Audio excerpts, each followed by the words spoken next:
peserta didik dapat menyebutkan cara yang bijak untuk memanfaatkan kekayaan alam di daerah tempat tinggalnya. Sebelum masuk ke materi pembelajaran kita pada hari ini, Ibu ingin bertanya kepada kalian, apakah kalian pernah pergi ke tempat pariwisata? Pernah. Pasti sedikit banyaknya dari kalian pernah pergi ke tempat pariwisata. Apa saja yang kalian lihat di tempat pariwisata? Pantai, laut, pasir, ombak, ya. Nah, Ibu mau tanya lagi, apa perbedaan tempat pariwisata yang kalian datangi di pantai dan tempat pariwisata di pegunungan? Ya, silahkan nanti ya. Kalau di pantai itu saya melihat pasir dan pohon kelapa. Ya, terima kasih jawabannya Tia. Tangan untuk Tia. Baik, itu tadi. Sekarang kita masuk ke materi pembelajaran hari ini, yaitu kekayaan alam dan pemanfaatannya. Nah, sebelum itu anak-anak Ibu bisa fokus ke depan terlebih dahulu ya. Jadi perbedaan karakteristik ruang di setiap wilayah sangat mempengaruhi kegiatan ekonomi, sosial, budaya, dan pola hidup masyarakat. Misalnya karakteristik daerah pegunungan yang permukaannya berbukit-bukit, tidak rata tetapi tanahnya subur, sangat cocok untuk dimanfaatkan sebagai lahan pertanian. Lalu ada daerah pegunungan. Daerah pegunungan dimanfaatkan sebagai lahan pertanian, perkebunan, dan perhutanan. Selain itu, daerah pegunungan dimanfaatkan untuk sektor pariwisata dan rekreasi. Lalu ada dataran rendah. Dataran rendah dimanfaatkan masyarakat untuk lahan pertanian, peternakan, perikanan, dan perkebunan. Nah, selanjutnya ada pantai dan laut. Pantai dan laut dimanfaatkan sebagai tempat pariwisata, perikanan, perdagangan, dan transportasi.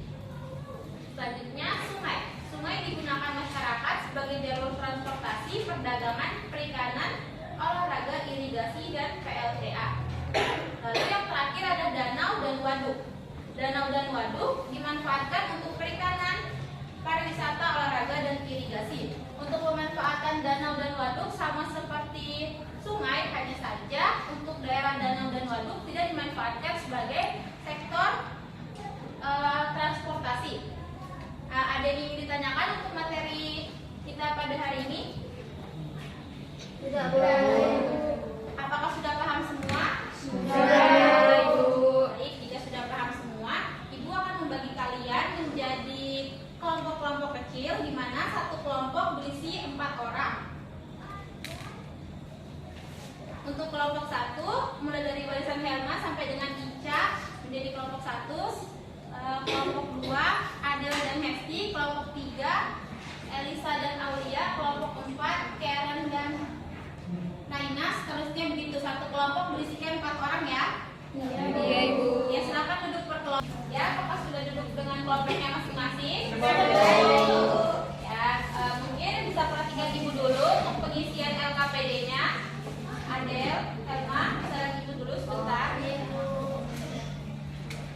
Jadi untuk pengisian LKPD-nya silahkan isi nama kelompoknya terlebih dahulu, lalu baca soal-soal yang Ibu berikan, lalu kerjakan dengan teman kelompok kalian ya. Ibu harap pada diskusi kali ini kalian bisa aktif berdiskusi dengan teman kelompok kalian.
berpengaruh pada banyaknya beragam macam kekayaan alam di Indonesia. Soal nomor 4, apa yang dapat kita lakukan untuk menjaga kelestarian alam di daerah kita? Yang pertama, bisa melakukan kegiatan reboisasi. Yang kedua, tidak membuang sampah di sembarang tempat. Dan yang terakhir, kita melakukan pemburuan liar. Lalu di kegiatan nomor 2 ini, perintahnya tarik garis antara gambar daerah dan pemanfaatan kekayaan alamnya. Gambar pertama ini di sini fungsinya untuk lahan perkebunan teh, pariwisata dan pendakian. Terus gambar yang kedua untuk pariwisata ladang garam dan tambang serta transportasi. Dan yang terakhir gambar yang ketiga untuk irigasi, tambang, perikanan dan PLTA. Sekian. Apakah ada yang ingin ditanyakan untuk presentasi kelompok 1? Tidak ada, Bu. Baik, jika tidak ada, mari kita beri tepuk tangan.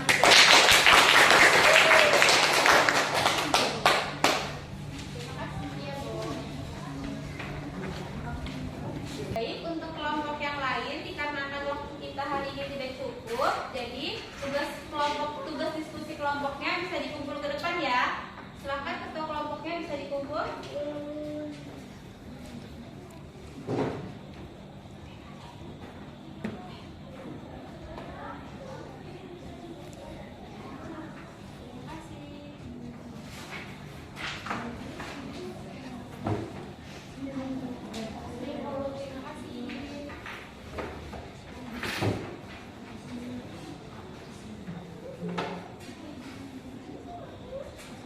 Ya, karena sudah dikumpul semua, karena waktu pembelajaran kita juga sudah habis, apakah ada yang bisa memberikan kesimpulan pada pembelajaran kita? Silakan, Fatma. Jadi kesimpulan hari ini adalah perbedaan karakteristik ruang di setiap wilayah sangat mempengaruhi kegiatan ekonomi. Kegiatan ekonomi pada wilayah pegunungan dimanfaatkan sebagai lahan pertanian, pada wilayah daratan rendah dimanfaatkan sebagai peternakan dan perikanan, pada wilayah pantai dan laut dimanfaatkan sebagai tempat pariwisata, pada wilayah sungai dimanfaatkan sebagai jalur transportasi, pada wilayah danau dimanfaatkan sebagai pelestarian perikanan. Ibu. Baik, terima kasih. Beri tepuk tangan untuk Fatma. Baik, sebelum Ibu menutup pembelajaran kita pada hari ini, minggu depan kita akan mempelajari mengenai perdagangan, ekspor, dan impor. Ibu harap anak-anak Ibu dapat mempelajari atau mencari materi mengenai perdagangan, ekspor, impor di rumah ya. Ya, Ibu.